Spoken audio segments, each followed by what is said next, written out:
जय हिंद। हमारा पड़ोसी देश श्रीलंका जो है वो चाइना के डेट ट्रैप में फंस चुका है। अब वो चाइना का एक उपनिवेश के तौर पे बनने जा रहा है। फिलहाल उसको आईएमएफ बेल आउट पैकेज दे के रिवाइव करने की कोशिश कर रही है। तो ये बेल आउट पैकेज क्या होता है और कैसे चाइना के चंगुल में फंसा श्रीलंका, इसको हम समझते हैं।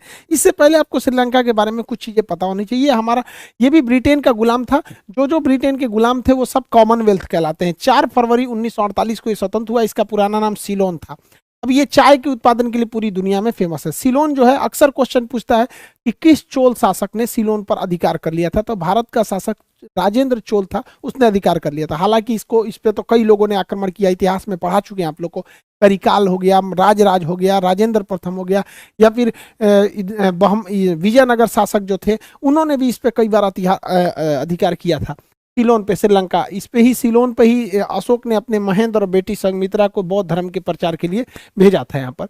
ये श्रीलंका आ गया। श्रीलंका भारत से धनुषकोडी या राम सेतु द्वारा थोड़ा सा साइड में यहाँ जुड़ता है। यहाँ पर मन्नार की पाक की खाड़ी है, नीचे में मन्नार की खाड़ी है। श्रीलंका की राजधानी जो है श्री जयवर्धनपुरम है। आप कोलंबो मत मार दीजिएगा, कोलंबो पुराना है। कोलंबो से भी पहले कैडी था, कैडी से भी पहले अनुराधापुर था। वो सब बहुत पहले की बात हो गया सर। श्रीलंका के जो नीचे का बंदरगाह है ये हम्बनटोटा बंदरगाह, ये काफी फेमस है। क्वेश्चन क्या पूछता है भैया, ये हम्बनटोटा बंदरगाह पे 99 साल के लिए लीज पे चाइना ने ले लिया है। ये उसका राजधानी है यहाँ पर। इसके ऊपर का ये जो है जगह है, इसका नाम है पॉइंट पेड्रो। ये अक्सर एग्जाम में क्वेश्चन पूछता है इनमें से कौन सा स्थान भारत में नहीं है, तो ऑप्शन डी पे रहता है पॉइंट पेड्रो, जो भारत में न होकर श्रीलंका में। ये श्रीलंका का यहाँ पर एक दर्रा है जिसका नाम है एलिफेंटा पास। ये ऊपरी राज्य श्रीलंका का जाफना कहलाता है। बहुत साल पहले यहाँ तमिल विद्रोह हुआ था जिसका नाम था लिबरेशन टाइगर्स ऑफ तमिल इलम LTTE। इनका कहना था कि हमें ये राज्य अलग दे दीजिए, ये मेरा एक अलग देश रहेगा। बाद में इसे भारतीय सेना जो थी उसे दबाई थी, जिस वजह से राजीव गांधी की हत्या भी कर दी गई थी। बहुत चीज हुआ था। एक और क्या पूछता है कि माहौली गंगा यहाँ की सबसे लंबी नदी है। श्रीलंका की सबसे लंबी नदी माहौली गंगा। ये चाय के उत्पादन के लिए फेमस और निर्यात के लिए। हालांकि हमसे कम चाय का उत्पादन करता है, लेकिन यहाँ चाय बहुत कम लोग पीते हैं। हमारे यहाँ तो दलीदर की तरह लोग चाय पीते हैं। चाय एकदम आओते, कोई घर में घुसते पूछेगा चाय पियेंगे चाय हमारे यहाँ बहुत पिया जाता है। खैर आगे समझते हैं। हम लोग चाय बनाते हैं, उत्पादन करते हैं, पी के सब खत्म ही कर देते हैं हम लोग। श्रीलंका की अर्थव्यवस्था चौपट कैसे हुई? श्रीलंका की अर्थव्यवस्था चौपट होने के मेन रीजन था कोरोना और चाइना का कर्जा। श्रीलंका की अर्थव्यवस्था में 10% योगदान उसकी जीडीपी में टूरिस्ट का था, पर्यटन का। 10% जीडीपी में बहुत मायने रखता है। हमारे देश में सबसे बड़ी कंपनी जो है टाटा ग्रुप की है। टाटा सन्स है, टाटा स्टील है, टाटा टेलीकॉम है, टाटा की एयरलाइंस है, टाटा नमक है, टाटा का कुल्हाड़ी फावड़ा ये सब बनता है, टाटा के आपका अब देखेंगे TCS, कई कंपनियां हैं टाटा की। टाटा इतना बड़ा कंपनी होने के बावजूद भारत में केवल 5% जीडीपी में योगदान करता है, जबकि श्रीलंका में टूरिज्म जो था वो 10% करता था। लेकिन कोरोना के बीच में टूरिज्म चौपट हो गया। टूरिज्म चौपट होगा तो विदेशी मुद्रा आए नहीं, जिस वजह से यहाँ श्रीलंका में महंगाई बढ़ गई। खाद्यान्न में 14% की महंगाई देखी गई। खैर खाद्यान्न में भारत में भी 14% की महंगाई देखी गई यहाँ पर। लेकिन पेट्रोलियम में यहाँ 85% की महंगाई देख गई, जो पेट्रोलियम क्राइसिस आ गया भयानक। यहाँ पर फॉरेन मुद्रा इतना कम पड़ गया कि भारत, वहाँ की श्रीलंका की सरकार को लूज डॉलर रिसीव करने पड़े। मतलब जिसके पास $1-2 है ना, वो भी बैंक में जाके दे सकता है, ताकि देश के पास कुछ फॉरेन रिजर्व आ सके। ये लोग ये जो महिंद्रा राजपक्षे है ना, अपने आप में बहुत उड़ते थे, अत्यधिक ज्यादा घमंडी इंसान। हम क्या बोले, विदेश नीति का मामला है, वरना ये अपने देश में चुनाव केवल भारत को गरिया के जीते थे। यहाँ पर अभी मालदीव में भी यही हो रहा है। अब हम क्या करेंगे, जस करनी तस भोग ही पावर है। भैया भारत के लोगों को आप बोलते हैं, क्या बात बोले हम यहाँ पर। कहाँ जाए, चाइना को लगता था कि ये यहीं पे, चाइना गुलाम बना के रखना चाहता है। हमारे भारत के लोग हम जीते हैं और जीने चाहते हैं। अब आया समझ में यहाँ पे, अब भारत के पीछे आ रहा है। इनके यहाँ फॉरेन रिजर्व पूरी तरह से चौपट हो गया। फॉरेन रिजर्व को शॉर्टकट में, फॉरेन को शॉर्टकट में फॉर कहते हैं, और एक्सचेंज को हम लोग एक्स कहते हैं, यानी शॉर्टकट में फॉरेक्स कहते हैं। इनके पास महज $1.5 बिलियन है, $1.5 बिलियन बस इनके पास फॉरेन रिजर्व बचा हुआ है। इसको संभालने के लिए इसने अपने सेंट्रल बैंक, यानी जो वहाँ का RBI का काम करता है, उसके डायरेक्टर को ही बदला। लेकिन इतनी अर्थव्यवस्था चौपट हो चुकी थी कि ये लोग उसको संभाल ही नहीं सके। यहाँ के RBI या जो मेन बैंक है उसे सेंट्रल बैंक ऑफ श्रीलंका कहा जाता है। जैसे हमारे यहाँ सबसे बड़ा जो बैंक है वो RBI है, reserve bank of India. Pakistan में उसे स्टेट बैंक ऑफ पाकिस्तान कहा जाता है। वो भी अब संभाल नहीं पाया। हाल ये हो गया कि श्रीलंका को अपने 3 देशों से राजदूत वापस बुलाने पड़े। राजदूत बहुत जरूरी होता है 2 देशों में रिलेशन को बनाकर रखने के। वरना राजदूत नहीं रहेगा तो देश में बड़ा दिक्कत हो जाएगा, रिलेशन खत्म होने लगता। जैसे हमारे देश के बहुत सारे लोग विदेशों में काम करते हैं, America, Britain, France, Germany, UAE, Saudi, Iran, Oman, हर जगह काम करते हैं। 55 लाख से ज्यादा लोग काम करते हैं। उन्हें कोई दिक्कत होगा तो कौन सुनेगा? यूएई में हमारे भारतीयों को दिक्कत होगा तो कौन सुनेगा? वहां 60% भारतीय रहते हैं। तो वो राजदूत से कहते हैं, राजदूत के अंडर में पूरी स्टाफ की एक टीम होती है, वो काम कर, इस पे करोड़ों का खर्च आता है। श्रीलंका की अर्थव्यवस्था इतनी गिर गई कि इसने अपने 3 देशों से राजदूत को वापस बुला लिया। एक साइप्रस से बुला लिया वापस, जर्मनी से वापस बुला लिया, और यहाँ नाइजीरिया से वापस बुला लिया, ताकि आज भैया पैसा नहीं है वहां पर। जैसे कोई लड़के दिल्ली, कोटा, पटना, इलाहाबाद, लखनऊ, कानपुर ऐसे पढ़ाई करने जाते हैं, लेकिन जब उनके घर की अर्थव्यवस्था गड़बड़ाती है तो घर वाले बुला लेते हैं, आओ बाबू बहुत पढ़ लिया, आ जाओ, पैसा बहुत गड़बड़ है, अब स्थिति खराब है, अब नहीं पढ़ सकते हो। तो इसकी स्थिति इतनी गिर गई है। दूसरी, यहाँ पे तमिल लोगों के अधिकारों को भी दबाया जाता है। भारत तमिलों के लिए भी वहां पर इन्वेस्ट करता है, तो ये तमिलों के अधिकार को भी दबाते हैं। तो भारत के दबाव में यहाँ संविधान में 13वां संशोधन किया गया कि तमिलों के लिए एक विशेष प्रावधान किया जाएगा, लेकिन अभी भी इस संशोधन को इसने माना नहीं है। तो 13 पार्टियों ने भारत से पत्र लिख के मदद की गुहार लगाई है। भाई भारत क्या इंटरवेन करेगा अभी इस मैटर पे, खुदे अपने डूब रहे हैं यहाँ पे। श्रीलंका इतना भयानक कैसे डूब गया, इसके पीछे ये कितना भयानक डूबा है अंदाजा लगाइए। श्रीलंका का जो टोटल कर्जा है उसकी जीडीपी का 80% है, यानी 1 साल तक आप जितना बनाएंगे ना उसका 80% तो केवल लोन लिए हैं, कर्जा, ब्याज जोड़ देंगे तो 100%। यानी ये कितना, अगर ये पूरा साल भर कमा के भी कर्जा देगा तो भी नहीं चुका पाएगा। तो ये तो परसेंटेज में हुआ, लेकिन एक रियल वैल्यू होना चाहिए ना कि कितना लिया है। समझिए, टोटल इसने कर्जा ले रखा है $26 बिलियन। $26 बिलियन। अब आप हो या हम हो, कोई भी देश कर्जा लेता है तो ऐसा थोड़ी होता है कि आज ही चुकाना है, ऐसा थोड़ी होता है कि ना अबे दे। यहाँ पर उसका एक लिमिट होता है कि हाँ भैया 10 साल में चुकाना है, लेकिन हाँ उसका किस्त होता है कि इस साल में इतना किस्त देना, अगले साल में इतना किस्त। तो हम ये समझते हैं $26 बिलियन में वह किस्त जो इस साल श्रीलंका को चुकानी है, यानी 2022 में। अभी 2022 में 15 दिन हुआ है, तो 2022 जो है यहाँ पर 22 में इसे 7.6 बिलियन यानी लग 7.5 बिलियन इसको डॉलर कर्जा वापस करना है। और इसके पास पैसा कितना बचा है? 1.5 बिलियन। वाह, देना कितना है? 7.5 बिलियन। बचा कितना है? 1.5 बिलियन। हो गई बैंकरप्टी की नौबत आई। अब इसके सामान बिकने लगेंगे कि जब भी हम किसी से कर्जा लेते हैं तो वो सिक्योरिटी में कुछ मोर्गेज लेता है। कोई भी इसे कर्जा देगा, जैसे भारत भी किसी से कर्जा लेता है या कोई भी देश लेता है तो मोर्गेज के रूप में अपनी कोई संपत्ति गिरवी रखता है। जैसे कोई कंपनी रेलवे को गिरवी रख सकती है कि भैया हमें कर्जा दो, अगर नहीं चुकाएंगे तो मेरे रेलवे की पूरी कमाई तुम ले जाओगे, यानी रेलवे पे तुम्हारा कब्जा हो जाएगा। या फिर एयरपोर्ट दे देगा, जैसे भारत कर्जा लेगा तो कह देगा भाई दिल्ली का एयरपोर्ट हम मोर्गेज के रूप में रख सकते हैं कि अगर नहीं चुकाएं तो फिर हमारे दिल्ली एयरपोर्ट से जितनी इनकम होगी आप ले जाएंगे, पूरा कंट्रोल आप कीजिएगा उसको। तो इसकी बहुत बुरी स्थिति आ गई है श्रीलंका की वहां पर। हालांकि श्रीलंका जो है अब जा रहा है IMF के पास से बेल आउट पैकेज लेने। देखिए, ये वर्ल्ड बैंक पे नहीं जा सकते हैं, IMF पे ही जा सकते हैं। दोनों में पहले अंतर समझिए। वर्ल्ड बैंक जो है, इसका एग्जाम में क्वेश्चन पूछता है, वर्ल्ड बैंक का पूरा नाम क्या होता है? International bank for reconstruction and development. International bank for reconstruction and IBRD, ये इसका पूरा नाम होता है वर्ल्ड बैंक का। तो वर्ल्ड बैंक जब भी लोन देती है तो ये अच्छे लोगों को लोन देती है, बिजनेस को बढ़ावा देने के लिए लॉन्ग टाइम में लोन देती है। 30 साल के लिए, 40 साल के लिए, 50 साल के लिए लोन देती है, और बिजनेस को बढ़ावा देने के लिए लॉन्ग टाइम में लोन देती है। लेकिन IMF जो है वो शॉर्ट टाइम में लोन देती है, और ये इमरजेंसी में लोन देती है। जैसे मान के चलिए आप अपना बिजनेस खड़ा करना चाहते हैं, आपकी 2 फैक्ट्री 4 फैक्ट्री, आप एक और लगाना चाहते हैं, तो इस सब कंडीशन में आपको वर्ल्ड बैंक लोन देगा। पता चला आप अच्छे खासे सैलरी थी, ठीक ठाक है, घर में 2-4 आदमी का एक्सीडेंट हो गया, अचानक 5 लाख का जरूरत है, वर्ल्ड बैंक कहेगा ये इमरजेंसी, आप दुख बीमा विपत दिनाए खजुवट हमारे पास नहीं, निकले यहाँ IMF के पास जाओ। इमरजेंसी में पैसा देता है IMF। अब जैसे मान के चलिए इमरजेंसी में IMF, आप ही है बीमार पड़ गए, अब आपकी इमरजेंसी में डॉक्टर आएगा, तो डॉक्टर सबसे पहले क्या कहेगा? कहेगा कि आपका खाना पीना बंद, हमरे हिसाब से खाइएगा, हमरे हिसाब से टहलिएगा, हमरे हिसाब से सोना है, हमरे हिसाब से उठना है। तो डॉक्टर के पास गए तो अपना नियम कानून लगा देगा। बस यही होता है। वर्ल्ड बैंक से कर्जा लेंगे तो वर्ल्ड बैंक इंटरफेयर नहीं करता है, बहुत कम दाम पे लोन देता है आपको, बहुत ही लो इंटरेस्ट रेट पे। लेकिन IMF से जैसे आप लोन लेते हैं तो IMF जो होती है ये क्या करता है? लोन देता है बहुत हाई प्राइस पे, और पूरी इकोनॉमी को अपने कंट्रोल में ले लेता है।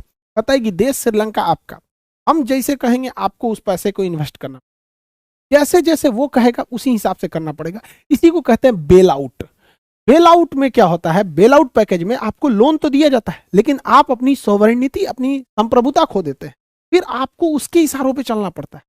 ऐसी नौबत भारत पे भी आई थी 1991 में। हम लोगों ने भी बेल आउट पैकेज लाए थे, मतलब हम लोग कर्जा लेके आए थे, बैंक ऑफ इंग्लैंड से भी लाए थे, आईएमएफ से भी लेके आए थे। 1991 के बाद हमारे पास केवल 15 दिन के पैसे बचे थे। श्रीलंका की से भी बुरी स्थिति आई थी, पूरी दुनिया देख रही थी कि भारत बर्बाद होगा। तो पीवी नरसिंहा राव और मनमोहन सिंह, उस समय नरसिंहा राव प्रधानमंत्री थे, मनमोहन सिंह वित्त मंत्री हुआ करते थे। तो आईएमएफ ने एक शर्त पे दिया था, कहा था कि आप भारत में विदेशी कंपनियों को आने नहीं देते हैं और प्राइवेट कंपनियों को बढ़ावा नहीं देते हैं, केवल सरकारी कंपनी रहती है, हम एक ही शर्त पे आपको पैसा देंगे।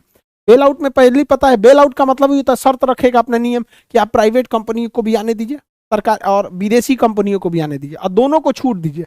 यानी प्राइवेटलाइजेशन कीजिए और लिबरलाइजेशन कीजिए और ग्लोबलाइजेशन कीजिए, एलपीजी कीजिए 1991 में। मतलब प्राइवेट को भी दीजिए और विदेशी को भी दीजिए, दोनों के साथ लिबरल रहिए, सरकारी, प्राइवेट और विदेशी कंपनियों में भेदभाव नहीं होना चाहिए। तो उस समय हम लोगों ने स्वीकारा था। तब भारत में आई थी विदेशी कंपनी भी, तो विदेशी कंपनियों ने टाई अप भी किया था।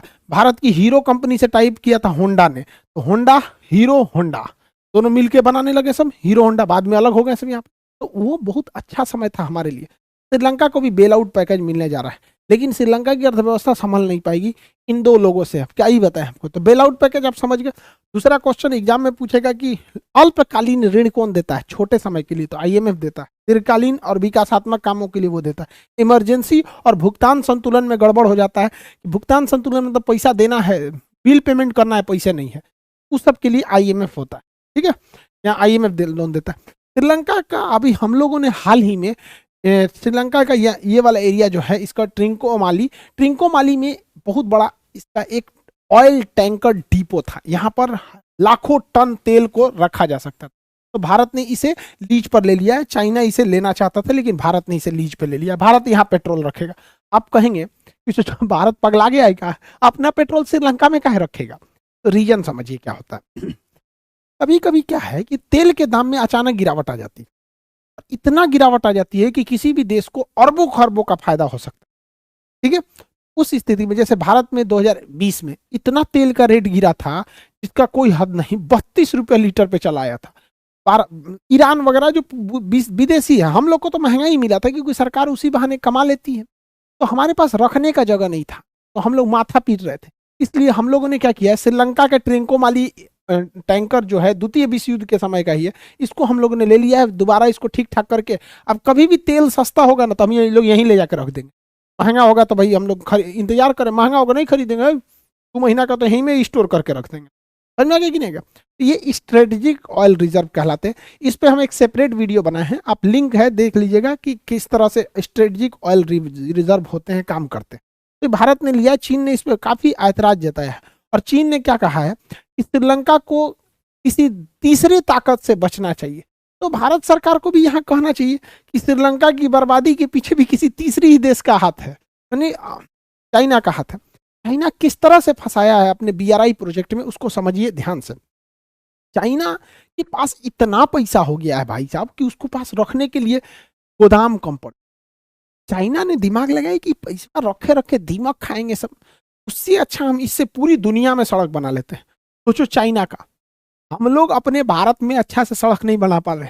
कभी आइए बिहार में, आपको यहाँ 100 किलोमीटर चलने में 5 घंटा लगेगा, जबकि देश, किसी भी देश में विकास का एक सीधा सा उसूल है, अगर आप 1 घंटे में 100 किलोमीटर का डिस्टेंस ट्रेवल कर रहे हैं, उस जगह को भगवान भी विकास होने से नहीं रोक सकते। और हाँ, यहाँ पे क्या होता है, 100 किलोमीटर मतलब 5 घंटा तो कोई नहीं रोका है आपका। 100-150 किलोमीटर आराम से गया, जाम लग जाएगा तो और भयानक हो जाता है।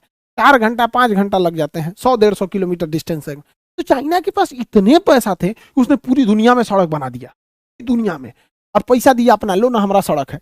इसने 2 तरह से सड़क बनाया।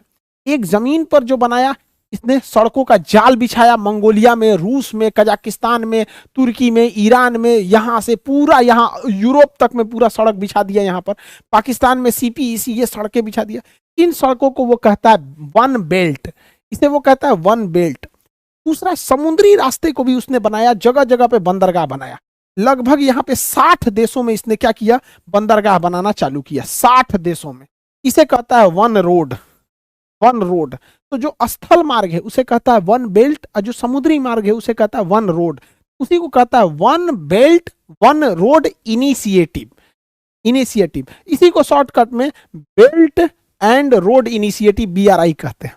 तो OBRB कहिए, OBOR कहिए, वन बेल्ट वन रोड कहिए, या उसी का शॉर्ट फॉर्म होता है BRI प्रोजेक्ट। और इसी को आप कह सकते हैं सिल्क रूट कह सकते हैं। सिल्क रूट आज से 2000 साल पहले हुआ करता था प्राचीन काल में, उसी का ये नया वर्जन है। इस प्रोजेक्ट के तहत चाइना अपने गोदाम में पड़े पैसे, जिसे वो सामान बेच बेच के कमाया है, आज दुनिया का कोई ऐसा घर नहीं है जहां चाइनीज सामान नहीं है। आप कितनों चाइना को गरिया लीजिए, लेकिन चाइनीज सामान आपके घर में भी हो। उस अपने पैसा को इस तरह से यूटिलाइज किया कि पूरी दुनिया में वो सड़क बनवा दी। और सड़क बनाता था तो पैसा उसी देश से लेता था, और वो भी देश कह रहा है कि भैया हमारे पास पैसे नहीं है, तो कम से कम इसी के पैसों से बना रहा है। चाइना क्या करता है, किसी भी देश में BRI प्रोजेक्ट के तहत वहां पे बंदरगाह बनाता है। लेकिन चाल समझिए, इस बंदरगाह बनाने के लिए इंजीनियर कहां से आएंगे? चाइना से। बेहतरीन क्वालिटी का स्टील कहां से आएगा? चाइना से। जानबूझ के ये वैसे ही देश में बनाता है जो बहुत पिछड़े देश है, जहां ना अच्छे क्वालिटी का सीमेंट होगा, ना अच्छे क्वालिटी का स्टील होगा, ना अच्छे क्वालिटी के इंजीनियर होंगे। तो ये तो बनाने को तो बना दिया, चाइना ने इनको पैसा दिया लोन के रूप में, ब्याज कमा रहा है, और उसी से यहाँ पे स्टील बेचा, इंजीनियर दिया, सीमेंट दिया। उसके इंजीनियर जितने प्रोजेक्ट बनाएंगे उतने विद्वान होंगे, क्योंकि एक्सपीरियंस आएगा। अलग अलग देशों में रिफाइनरी लगा रहा है, रिफाइनरीज के लिए भी टेक्नीशियन चाइना से बेहतरीन ढंग का लोहा मशीनरी बड़ी बड़ी चाइना से। ऑयल पाइपलाइन बिछा रहा है पूरी दुनिया में BRI प्रोजेक्ट के, सब कहाँ से आ रहा है? चाइना से। उसका पैसा भी इन्वेस्ट हो रहा है, ब्याज भी आ रहा है, उसके लोगों को रोजगार भी मिल रहा है, उसके टेक्नीशियन भी सीख रहे हैं, उसे एक्सपीरियंस भी हो रहा है। अब बड़े बड़े जगहों पे एयरपोर्ट बना रहा है। श्रीलंका में हम्बनटोटा एयरपोर्ट बनाया, अरबों खरबों रुपया दिया। श्रीलंका कहा ठीक है बना दीजिए। सीमेंट आया चाइना से, जहाज आया चाइना से, एयरपोर्ट लगा चाइना से, शीशा कुर्सी गिलास आया चाइना से, लाइट वगैरह जितना आया सब चाइना से। पैसा किसका? चाइना का। ब्याज किसको मिला? चाइना को। फायदा किसको हुआ? चाइना को। उसके बाद से एयरपोर्ट पे झक मारो, वसूलो, आओ टिकट कटाओ, पैसा हम चाइना को देंगे। चाइना इसी से कमाता है। चाइना, इससे चाइना के लोगों को रोजगार मिलता है। तो कोई पहाड़ा भाई चाचा चाइनीज लग रहा है यहाँ पे, दाढ़ी या तो रख लो या तो कटवा लो यार, बीच में छोड़ के रखे हो ये चाइनीज है। तूने खत्म हो गया है वो, देखो चाइनीज पूरा खत्म हो गया, तब वो पी रहा है उसको, बीड़ी को फेंक दो, इसको खत्म हो गया लोल कहीं का। इन सब को क्या मिल जाए? रोजगार। इसी वजह से आज दुनिया में स्किल्ड वर्कर के मामले में चाइना सबसे आगे है। हमारे पास वर्कर हैं बट हमारे पास स्किल्ड नहीं है। चाइना के वर्कर में और इंडिया के वर्कर में अंतर समझिए। हमारे यहाँ कोई मजदूर जाता है, कहता है कि मालिक काम चाहिए, 8-10 हजार का जरूरत है, काम चाहिए। मालिक पूछेगा काम क्या जानते हो, तो कहा कुछ करा लीजिए। ये भारत में है। चाइना वाला, हम पेंटर हैं हमको काम चाहिए, हम टेक्नीशियन हैं हमको काम चाहिए, वेल्डर हैं काम चाहिए, नट कसते हैं काम चाहिए, हाइट पे काम कर सकते हैं काम चाहिए। मतलब वो स्किल्ड है, वो अपने हुनर को बताएगा और आपसे काम मांगेगा। और भारत में मजबूरी बताएगा, काम मांगेगा। हमारे यहाँ यही हो गया है। तो ये चाइना कैसे? हमारे यहाँ लोगों को काम नहीं। चाइना ने पूरी दुनिया में सड़क बना रहा है, पूरी दुनिया में एयरपोर्ट बना रहा है। उसके यहाँ मजदूरों, कहीं से मजदूर पटक के कहता रोजगार चाहिए, श्रीलंका भेज दिया, अमेरिका भेज दिया, पाकिस्तान भेज दिया, यूरोप भेज, हर जगह काम करा रहा है। इसके वजह से अब श्रीलंका भी इसी चाल में फंस गया था। एक्चुअली BRI प्रोजेक्ट के तहत, one belt one road initiative कहिए या सिल्क रूट कहिए, BRI प्रोजेक्ट के तहत पूरी दुनिया में 60 देशों में चाइना ने काम करा रहा है। वहां पे एक्चुअली लोगों को लग रहा है कि चाइना जो है वो लोन दे रहा है और उन लोग के इंफ्रास्ट्रक्चर को डेवलप कर रहा है। एक्चुअली वो लोन नहीं दे रहा है, वो लाइन ऑफ क्रेडिट दे रहा है। लाइन ऑफ क्रेडिट क्या होता है कि जब हम किसी देश को कर्जा देते हैं, इस शर्त पे कि तुम इस लिए गए कर्जा से हमारे ही देश से सामान खरीदोगे। तो चाइना पैसा पे पैसा कमा रहा है, इतना पैसा हो गया। और हमारे देश में अभी चुनाव चल रहा है पंजाब का खत्म होगा उसके बाद उत्तराखंड का खत्म होगा, यूपी का खत्म होगा, उसके बाद फिर कहीं का चालू हो जाएगा। अभी बंगाल में खेला हुआ था, अभी कहीं और खेला होगा, ऐसे खेला होते रहता है हमारे यहाँ। ये देखिए पूरी दुनिया में घूम रहा है और हम लोग अभी अपने देश में बना रहे हैं। तो श्रीलंका इसी चाल में फंस गया था। ये चाइना जिस देश को देखता है पूरी तरह से उसके ऊपर कब्जा कर लेता है। चाइना बड़ी खतरनाक है। वहां इस तरह देता है यहाँ पे पूरा कर्जा से दबा दिया है और यहाँ नए लोन के चक्कर में इनको ले आके गढ़ा में गिरा देता है। जा हमेशा के लिए बर्बाद हो गए, कभी नहीं उठ सकते। और चाइना का लोन नहीं देंगे तो चाइना हमला कर देगा, पूरी दुनिया भी शांत हो जाएगी, कहेगी भैया लोन दिए। चाइना के पास जो पैसा आया है उसके अब पेड़ तो लगा नहीं है, वो भी हो पाई, चाइना के पास जो पैसे आया है वो तो उसका मेहनत का है। तो ये चाइना की खतरनाक पॉलिसी है। इसी के तहत चाइना ने श्रीलंका में एक बंदरगाह बनाया, हम्बनटोटा बंदरगाह। और हम्बनटोटा बंदरगाह बनाया, कहा कि इससे बहुत कमाई होगा, लेकिन लोन देने की इकाई उसने रख दिया, 10 साल में हमें लोन चुका दीजिएगा। श्रीलंका ने 10 साल में लोन नहीं चुका पाया, $1.2 बिलियन लोन नहीं चुका पाया। चाइना ने कहा कि आपका लोन हमने दिया, 10 साल टाइम दिया, आप 10 साल नहीं चुका पाए, अब एक काम कीजिए, या तो हमको इतना पैसा दे दीजिए, या तो ये बंदरगाह हमको दे दीजिए। 99 साल तक हमारा ये बंदरगाह, हम क्या करेंगे आपको कोई मतलब नहीं होता है, या हम 99 साल में कमाएंगे, अगर इतना कमाई हो गया तो ठीक है, इससे ज़्यादा कमाए तो भी हम ही ले जाएंगे, कम कमाएंगे तो भी हम ही ले जाएंगे, नहीं तो हमारा दे दीजिए। श्रीलंका कहा ठीक है ले जाओ यहाँ पर। ये भारत के लिए गड़बड़ है। हमारा पड़ोसी अगर चीन के हाथों बिकेगा तो ये गड़बड़ है। भारत कभी भी किसी देश को इस क्या से नहीं देखता है, लेकिन चीन की नज़र बहुत ही खराब है। लेकिन कुछ भी कहिए, हमारे यहाँ क्या है कि हम लोग 5 साल में ससुरा हर 3 साल पे गैप करके किसी न किसी राज्य में इलेक्शन होता है, उसके चक्कर में हमारे यहाँ लोग इतना काम ही नहीं कर पाते। हमारे यहाँ के पता नहीं तुम्हें कोई पता भी होगा कि नहीं BRI प्रोजेक्ट क्या होता है। आई होप आप इसे समझे होंगे। मिलेंगे नेक्स्ट क्लास में। जय हिंद।